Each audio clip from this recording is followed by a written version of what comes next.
Buenas noches, bienvenidos a Signo Pesos, la economía al alcance de su pantalla. Estos son los temas claves de hoy. Sustancial recuperación. El precio del petróleo tuvo hoy un alza de más del 20%. Esta recuperación se dio tras un anuncio a través de Twitter de un posible acuerdo para recortar el volumen de producción de crudo. Freno a la especulación. El gobierno expidió un decreto para detener las alzas injustificadas de precios de los alimentos, medicamentos y otros artículos. Habrá productos con precios fijos y sanciones para quienes no acaten la orden. Ayuda para desempleados. Las cajas de compensación familiar anunciaron que hay disponibles 200.000 subsidios para las personas que pierdan su trabajo en esta coyuntura. Les contaremos cómo acceder a ellos. Y comenzamos con el presidente Donald Trump, quien está promoviendo un acuerdo a través de Twitter entre Arabia Saudita y Rusia para rebajar la producción de petróleo. Según lo reveló a través de un mensaje, el recorte sería de 10 millones de barriles o más, inclusive 15 millones, y eso provocó que los precios del petróleo tuvieran hoy una sustancial recuperación casi que histórica en el balance diario. El crudo Brent, de referencia para Colombia, subió un 20% en su cotización y alcanzó a estar por encima de los $30 por barril. ¿Pero será una recuperación permanente desde hoy? Le preguntamos al doctor Francisco Lloreda. Él es el vocero de las compañías petroleras de nuestro país. Es una buena señal, pero es prematuro sacar conclusiones por las siguientes razones. La primera, porque en el pasado reciente Arabia Saudí y la Federación Rusa no lograron ponerse de acuerdo para reducir 1.5 millones de barriles diarios. En este momento estaríamos hablando de mucho más de 10 millones de barriles diarios de recorte. Esto seguramente necesitará que otros países como los Estados Unidos y como los Emiratos también se sumen a ese esfuerzo. Pero debemos también recordar que la crisis del petróleo a nivel internacional y en Colombia ya no solo se debe a la guerra de precios entre grandes productores, se debe también a los efectos del coronavirus, efecto que es el de la caída en la demanda de hidrocarburos, en la demanda de petróleo y gas a nivel internacional y a nivel nacional. Aguardemos a ver si esta señal que estamos conociendo se termina en traducir en una mejoría en los precios internacionales, porque eso le conviene a Colombia. Y para analizar la coyuntura económica, saludo a esta hora de la noche al exministro de Hacienda, Mauricio Cárdenas Santamaría. Doctor Cárdenas, buenas noches, bienvenido nuevamente a Signo Pesos. Buenas noches, Víctor. Gusto de estar en su programa. Igualmente, doctor Cárdenas, estamos esperanzados en ese acuerdo, posible acuerdo entre Rusia y Arabia Saudita, ahora mediado supuestamente por Estados Unidos. Pero si eso no llega a suceder, ¿el mismo mercado regulará el precio? ¿Hay excedentes? ¿No hay dónde guardar petróleo? ¿Son sostenibles esos precios de 20 o 30 dólares por barril? Vamos a estar frente a un periodo largo, prolongado de bajos precios.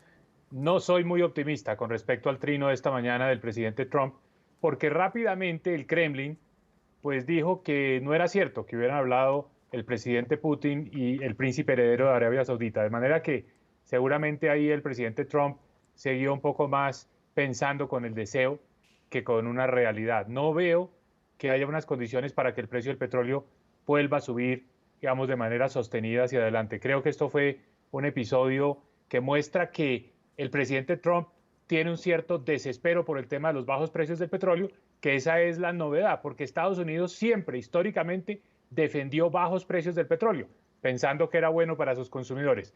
Pero ahora que es un productor importante, está más bien del lado de los que quieren que el precio del petróleo suba, cosa que es buena para Colombia, porque tenemos entonces un aliado en Estados Unidos detrás de la idea de que mejore el precio del petróleo. Para Colombia eso sería muy positivo.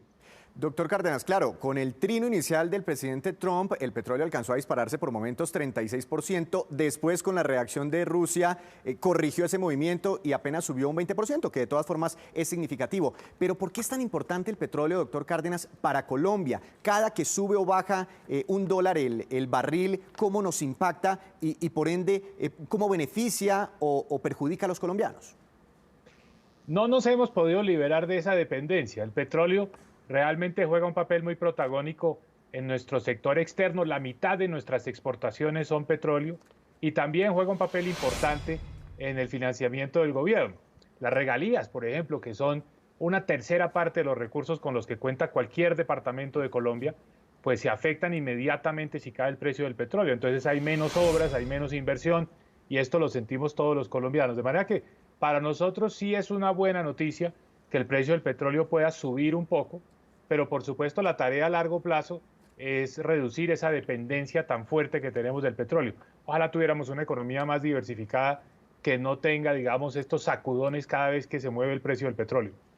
Doctor Cárdenas, hablemos un poco sobre Colombia y sobre el tema de la cuarentena. Si se extiende más allá de lo que nos han anunciado inicialmente, ¿qué implicaciones tendría para la economía nacional?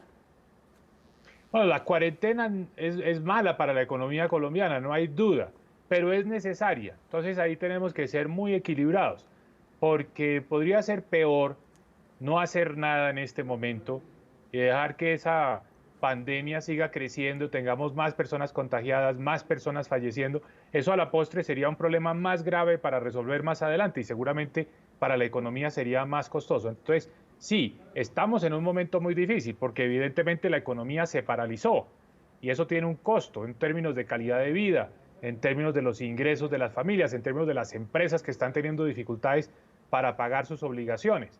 Pero es un costo que tenemos que asumir para evitar que el problema se agrave. Entonces, ojalá que todas las medidas que se están adoptando para aplanar la curva del coronavirus den resultados. Dentro de ellas destaco el hacer cada día más y más pruebas, más exámenes, para que tengamos más identificados cuáles son los casos de contagio y esas personas se puedan aislar. Pero lo que está pasando hoy con la economía, pues naturalmente es preocupante y es costoso, pero no creo que la alternativa sea volver a la normalidad antes de tiempo. Esto hay que hacerlo paso a paso. Yo lo que creo es que hay que ir pensando que esto no va a ser blanco o negro, no va a ser que un día está todo el país cerrado, todos estamos aislados y al otro día volvemos totalmente a la normalidad. Esto seguramente va a estar lleno de matices, de grises, donde primero vuelven las zonas rurales, después ciertas ciudades de menor tamaño y los últimos en volver a la normalidad son los sitios donde hay más casos y más posibilidades de contagio. Doctor Cárdenas, aprovecho que lo tengo aquí en signo pesos para hacerle una pregunta sobre una propuesta de la que se ha venido hablando, ya que usted fue ministro de Hacienda y a través de ese cargo estuvo en la Junta Directiva del Banco de la República. Hay una propuesta para prender la máquina de los billetes, salir a imprimir billetes y que esa sea la solución en este momento de crisis económica. ¿Es viable? ¿Se puede hacer? ¿No se puede hacer? Es una mala idea. Todas esas salidas fáciles a la postre se vuelven muy costosas. Entonces, prender la máquina es muy sencillo y financiar al gobierno y decir el gobierno entonces va a gastarse 20, 30 billones de pesos atendiendo esta situación, esta emergencia y simplemente los va a financiar con más emisión por parte del Banco de la República. Es una mala idea porque eso puede generar una pérdida muy grande de confianza de los inversionistas que tienen digamos, sus portafolios en papeles colombianos. Y lo último que quisiéramos en este momento es que esos multimillonarios fondos internacionales que han venido con confianza a comprar papeles en Colombia decidan irse en estampida, porque ahí entonces el dólar que está hoy a 4.000 pesos se dispararía y nos generaría muchos problemas, se nos encarecerían los alimentos. Entonces, yo creo que aquí la salida es, sí, se necesita un mayor déficit fiscal, naturalmente, un plan de estímulo muy audaz, muy ambicioso para poder enfrentar esta difícil coyuntura, pero lo ideal sería poderlo financiar en el exterior, en dólares, haciendo una gestión directamente con los organismos multilaterales y particularmente el Fondo Monetario Internacional, que es el llamado a resolver estos problemas graves, grandes, es el único que tiene esa capacidad. Entonces, sería mucho mejor, en vez de prender la máquina del Banco de la República, más bien traer unos dólares, ayudar a estabilizar el mercado cambiario y darle mucha tranquilidad a los inversionistas que han traído sus recursos a nuestro país y que no queremos que se vayan.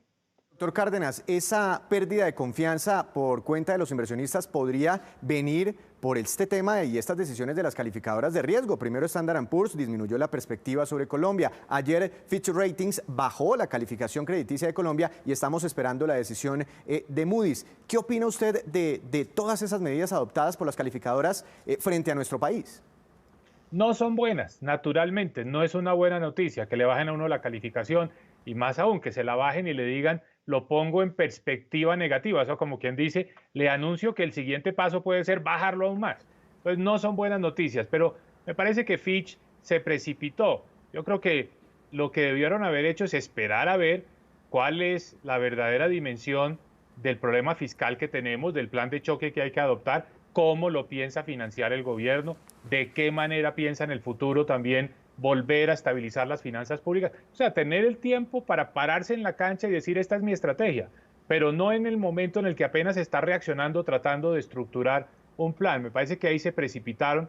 Lo correcto hubiera sido más bien esperar a que el gobierno pudiera poner todas sus cartas sobre la mesa. Pero bueno, la realidad es lo que es, ya pasó, ahora simplemente tenemos que acomodarnos a eso. ¿Y qué quiere decir? Tenemos que ser prudentes, tenemos que reaccionar ante este fenómeno, tenemos que hacer el plan de choque, tenemos que llegar con más recursos a millones de colombianos que necesitan un apoyo a su ingreso, necesitamos ayudar a las empresas para que no se quiebren, pero tenemos que hacerlo todo con prudencia, es decir, no podemos cometer locuras, porque una locura en este momento significaría que nos empujan ya al precipicio de perder la calificación un paso más, que sería entrar ya en una categoría que no queremos estar, y es la de los bonos chatarra. No podemos como país caer en ese grupo de los bonos chatarra, tenemos que mantenernos en el grado de inversión. Eso nos va a obligar a tener mucha serenidad y a tener mucha tranquilidad en las decisiones, sin ir a cometer, digamos, errores que nos salgan costosos el día de mañana. Porque todavía quedamos ahí en el límite, en el borde del grado de inversión. Doctor Cárdenas, gracias por habernos acompañado esta noche en Signo Pesos. Gracias a ustedes, Víctor. Muchas gracias. Y en más información, el gobierno expidió un decreto para vigilar y combatir la especulación de precios y acaparamiento de alimentos y medicamentos durante la emergencia. Según la Superintendencia de Industria y Comercio, se han presentado 1.600 nuevas quejas. El gobierno busca ponerle estate quieto a quienes acaparan y especulan con los precios de los alimentos, como quedó evidenciado en un reporte del DANE, en el que se detectó que algunos productos se incrementaron hasta en un 142%. Por ejemplo, en Bogotá, productos como el brócoli costaba la semana del 14 al 20 de marzo 1.888 pesos y la primera semana de la cuarentena pasó a 4.292. En Medellín, el tomate chonto pasó de 2.023 a 2.853. En Cali, el tomate chonto en el mismo lapso estaba en 1.088 pesos y pasó a 2.621 pesos. Otro ejemplo es Barranquilla, donde el apio al iniciar la cuarentena estaba en 1.808 pesos y pasó a 3.158 pesos. Este es un instrumento para hacer más oportuno y eficaz la lucha de este gobierno contra los delitos de especulación y acaparamiento que van en contravía del aprovisionamiento de bienes básicos por parte de los ciudadanos. El decreto establece que los ministerios de Agricultura, Salud e Industria y Comercio elaborarán un listado de los productos de primera necesidad con precios fijos.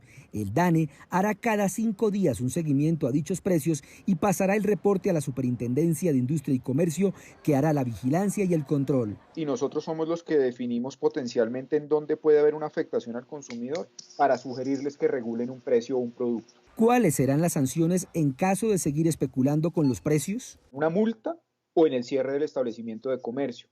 Pero también hay que recordar que esas conductas también pueden constituir delitos. Una vez los ministerios publiquen los listados con los precios de los productos de alimentos y medicamentos de primera necesidad, los alcaldes y gobernadores también deberán apoyar la inspección de vigilancia y control, y los ciudadanos deben denunciar en los canales dispuestos por la Superintendencia de Industria y Comercio en su página web www.sic.gov.co. Y la angustia que viven miles de colombianos que día a día pierden sus empleos genera un clima de zozobra en las calles. Los especialistas en salud mental dicen que el gobierno debe brindar ayuda a los más afectados. La gente intenta llevar su vida en forma normal en medio de esta pandemia, pero la realidad es que vivimos en medio de una emergencia social. Eso funciona allá en el nivel central. La escena es frecuente en la puerta de las alcaldías locales. Ciudadanos del común que hasta hace poco contaban con un empleo, hoy buscan ayuda desesperadamente. No tenemos ningún plan, ni sabemos a quién dirigirnos, ni a dónde dirigirnos. Entonces venimos a buscar orientación, nadie habla de eso, solamente hablan de que ya casi va a salir un programa. La presión es muy fuerte, sobre todo para gente como Yuri Alfonso, madre cabeza de familia.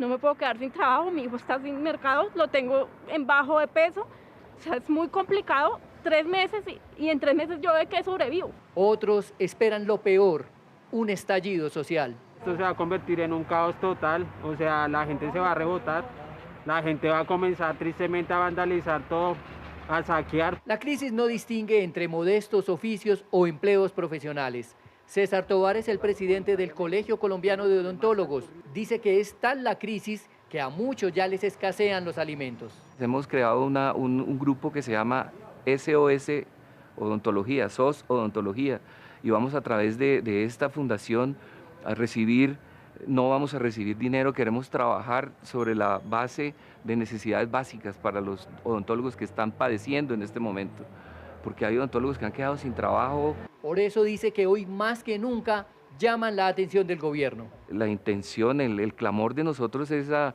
estar unidos y que nos escuchen.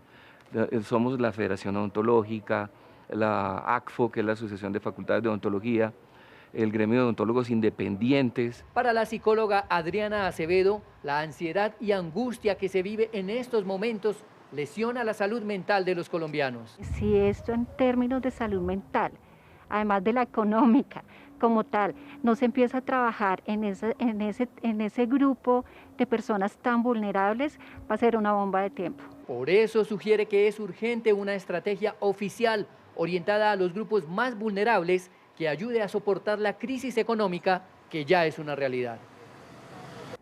En más información, las cajas de compensación familiar activaron la entrega de cerca de 200.000 subsidios para personas que pierdan el empleo por cuenta de esta crisis derivada del coronavirus. La presidenta de Asocajas, Adriana Guillén, explicó cómo acceder a este beneficio. El subsidio de emergencia es una medida extraordinaria que busca proteger al cesante de la disminución de los ingresos y la incapacidad de mejorar su consumo en un periodo de emergencia como en el que estamos. Este subsidio de emergencia consiste en un aporte en dinero de 2 salarios mínimos que corresponden a 1.755.000 pesos que se pagarán en 3 cuotas mensuales de 585.000 pesos cada una. Adicionalmente, cubriremos la seguridad social del cesante, sus aportes a salud y pensiones sobre la base de un salario mínimo y recibirá la cuota monetaria que establece la Ley 1636 por cada hijo menor o por cada adulto mayor que dependa económicamente de él.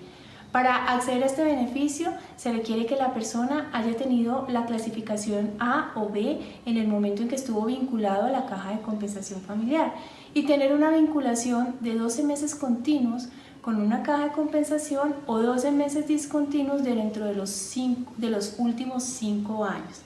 Consideramos que este beneficio va a llegar aproximadamente a 200.000 personas, son 400.000 millones que destinan las cajas de compensación para este propósito y con ello consideramos que es un aporte muy importante para activar la demanda en el país. Y hacemos una breve pausa, pero cuando regresemos, esperen. En marzo se desplomó la venta de carros nuevos en todo el país por cuenta del coronavirus. Ya nos vemos. Gracias por seguir con nosotros. La venta de vehículos nuevos en Colombia registró una caída histórica sustancial durante marzo de este año. Como resultado de la pandemia, en el mes que acaba de terminar, solo se vendieron 12.290 unidades, casi 40% menos que en marzo del año pasado. Bogotá es la ciudad donde más se vendieron carros en el país durante marzo, con un total de 3.300 unidades, aunque eso significa una importante reducción del 43%. Le siguen en venta las ciudades de Medellín y Cali. En las primeras semanas del mes, las ventas venían marchando muy bien, pero cuando llegó el virus y tras las medidas de aislamiento, se paralizaron por completo.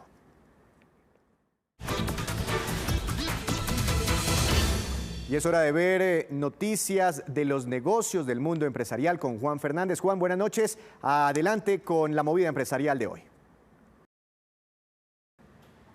Víctor, usted sabe que en estos tiempos de coronavirus las industrias están luchando por sobrevivir. Si bien la de la minería es una de las que presenta mayores retos, también presenta buenas oportunidades a futuro en países como Colombia, donde la dependencia del petróleo en sus ingresos es enorme. Dentro de esas industrias mineras, la del oro parecería una opción real para reemplazar buena parte de los ingresos del petróleo. Y explorando esa opción, pues tendremos como invitados hoy y mañana a un par de ejecutivos de compañías que están en el negocio. Saludo hoy a José Ignacio Noguera, vicepresidente de Asuntos Corporativos de Gran Colombia Gold, el productor de oro más grande de Colombia. Hola Juan, un saludo a todos los televidentes de Caracol Televisión. Doctor Noguera, ¿cuál es el desafío de la industria minera en Colombia, en este caso el oro, en estos tiempos de coronavirus? El mayor desafío que tenemos en la industria es el de continuar nuestras operaciones en una forma que sea segura para nuestros empleados, para sus familias, para las comunidades y desarrollar nuestro negocio en una forma que sea económica, ambiental y socialmente responsable. Con el desplome de los precios del petróleo, ¿serán entonces los mineros como ustedes los llamados a convertirse en fuente de ingresos muy interesante para el país? Colombia no tiene en estos momentos la infraestructura suficiente para poder convertirse o reemplazar al petróleo, pero sí cuenta con un potencial extraordinario que puede explotarse. Requerimos de unas condiciones que sean adecuadas para ese desarrollo, como se hizo en otros países como Australia o como Chile, y tener las condiciones necesarias para poder tener una balanza adecuada. Los 5 proyectos más importantes de oro del continente están en Colombia y ahí hay una oportunidad muy grande para poder balancear los ingresos de la nación. De todas formas, habrá que verlo, doctor Noguera, porque si la economía global se estanca, como parece que ese es el camino, pues tendrán una demanda decreciente. El oro ha sufrido vaivenes en su precio, por ejemplo, entre el año 2012 y el 2015 estuvo en unos niveles muy bajos, pero la verdad es que el oro continúa siendo un activo seguro y ha recuperado su precio, como lo vemos ahorita, que está alrededor de $1.600 la onza. ¿Cómo está operando Gran Colombia Gold hoy, doctor Noguera? Bueno, Juan, lo más importante para Gran Colombia Gold es la seguridad de nuestros empleados, colaboradores, contratistas y las comunidades. Entonces hemos establecido un equipo de respuesta de emergencias con unas claras instrucciones de ser muy estrictos en los ingresos a nuestras operaciones, con el uso de guantes, de tapabocas, el lavado de manos, desinfección en todas nuestras instalaciones y adicionalmente la utilización de teletrabajo y reuniones virtuales. ¿Cómo garantizar la rentabilidad de las operaciones sin saber el futuro que depara el virus? Bueno, lo primero es que Gran Colombia Gold opera en territorios que son esencialmente mineros. Eso quiere decir que hemos establecido un plan de contingencia que garantice la normalidad de nuestras operaciones, aunque las hemos llevado a unos niveles mínimos para poder garantizar tanto el pago de salarios de nuestros empleados como los pagos de nuestros contratistas y de esta forma mantener la economía en una forma normal durante toda la pandemia. ¿Cómo han contribuido ustedes socialmente para combatir la pandemia, doctor Noguera? Bueno, venimos trabajando con las alcaldías locales, con las secretarías de salud, con las gobernaciones de Antioquia y de Caldas. Destinamos unos recursos de alrededor de 1.700 millones de pesos para dotar los hospitales de Segovia, Remedios y Marmato. Adicionalmente, estamos proveyendo con agua a las comunidades para que mantengan condiciones de sanidad y hemos dado unos recursos importantes para entregar alimentos a los bancos de alimentos de ambos departamentos y de los 3 municipios en los cuales tenemos operación. Para terminar, doctor Noguera, ustedes están en un negocio en el que la ilegalidad es inmensa. Sí, la ilegalidad continúa siendo uno de los retos más grandes que enfrentamos en los territorios, porque no solo alimentan las bandas criminales, sino que adicionalmente contaminan, no pagan impuestos, no pagan regalías y no pagan salarios justos ni afilian a sus empleados a la seguridad social, causándole un perjuicio terrible a las regiones. Gracias, doctor Noguera, vicepresidente de Asuntos Corporativos de Gran Colombia Gold, por su tiempo. Víctor, y mañana pues nosotros nos vemos de nuevo con otro invitado de la industria de la minería de oro con quien discutiremos nuevos temas. Gracias, Juan. Lo esperamos mañana con otra movida empresarial. Otra breve pausa y hablaremos sobre la caída en la demanda de energía. Ya regresamos. Y esta es la cifra del día. Preste atención, 13% y corresponde a la caída en la demanda, en el consumo de energía eléctrica en todo el país durante la segunda quincena de marzo, comparada con la demanda registrada en la semana del 9 al 15 de marzo. Sobre el tema nos entrega detalles el gerente del Centro Nacional de Despacho de XM, Jaime Alejandro Zapata. La disminución de la demanda de energía en los últimos días de marzo con respecto a los consumos que teníamos en los mismos días de la semana del 9 al 15 de marzo, que utilizamos como semana base, ha sido en promedio del 13%.